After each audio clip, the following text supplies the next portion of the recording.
চট জর্জর ম্যানচেস্টার সিটির দুর্দশার দিন বেড়েই চলেছে। টানা 4 হারের আগেই লজ্জার নজির গড়েছিল ইতিহাসের ক্লাবটি। এবার ঘরের মাঠেই এলো পঞ্চম হার। টটেনহ্যামের কাছে তারা একে একে 4 গোল হজম করেছে।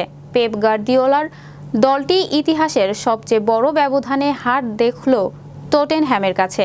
এর আগে 4 বা এর বেশি গোল খেয়ে সিটি হেরেছিল 2003 সালে। আর্সেনালের বিপক্ষে তাদের সেই ম্যাচটি ছিল তখনকার ঘরের মাঠ মেইন রোডে। ইতিহাসে এমন হতাশার ম্যাচে জোড়া গোল করেছেন সফরকারী মিডফিল্ডার জেমস ম্যাডিসন। পেদ্রো পোরো ও ব্রেনান জনসন একটি করে গোল করে তাদের কফিনে শেষ পেরেক ঠোকেন। এরপর 52 মিনিটে পেদ্রো পোরো ও যোগ করা সময়ে ব্রেনান জনসন গোল করলে 4-0 ব্যবধানে বড় হার নিশ্চিত হয় সিটি।